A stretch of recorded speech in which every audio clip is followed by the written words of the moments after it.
ভাই ঠিক আছে। বেঙ্গলের এখন খুব ভালো পরিস্থিতি, লাস্ট মুহূর্তে বেঙ্গল গোল দিয়ে দিল। বেঙ্গলে কাজ যায়, বেঙ্গল এখন আনন্দে আছে। আচ্ছা আচ্ছা ইউটিউবার নেমে গেছি মাঠে খেলা শেষে। গোলটা দেখাতে পারলাম না, আমি দুঃখিত, আমি নিজে দুঃখিত, গোলটা দেখাতে পারিনি। পেনাল্টিতে গোল করে ফেলেছে, রেফারিরা রয়েছে।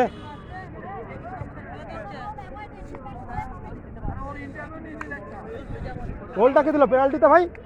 Very very good, congratulations. গোলটা তুমি দিলে পেনাল্টিতে? Thank you. ওদের ছবিটা নিন। হ্যাঁ নিলাম। Beautiful referee, Bangla. স্যার আপনি কিছু বলবেন? স্যার হ্যাঁ আপনি কিছু বলবেন? কি বলবো? বলুন না স্যার, আপনি কোথাকার? মানে আপনি কে? আমি ইউটিউবার। হ্যাঁ বলুন। আমার নাম সুব্রত ভট্টাচারী, আপনি চেনেন আমাকে?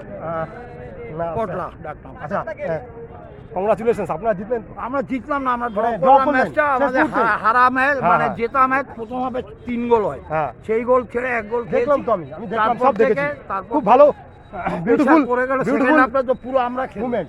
আপনি কোথায় খেলেছেন আগে? আমি অনেক বড় ক্লাব খেলেছি, আমি লাইসেন্স, আমি 10খানা আই লিগ করেছি। ওরে বাবা, আমি খুব লাকি স্যার আপনার সঙ্গে এই কথা বলতে মহেশ। পেরে, ইন্টারভিউ নিতে পেরে। Thank you. ওই যে গোল স্কোরার। কে গোল স্কোরার? কে তুমি? ও very good, congratulations, many many good luck, well done. কি বলতে চাও পেনাল্টি শটটা দিয়ে? পেনাল্টিটা একটু চাপই ছিল, কারণ লাস্ট মুহূর্তে ছিল, ওই জন্য হ্যাঁ তো হ্যাঁ ঠান্ডা মাথায় রিল্যাক্সের টিমের কথা ভেবে, হুম। আমার গোটা একাডেমির কথা ভেবে মারলাম আস্তে করে। ঠিক আছে, গোল হলো। খুব ভালো, best of luck, good wishes. গোলটা দিয়েছো বেঙ্গল ফুটবল একাডেমির হয়ে।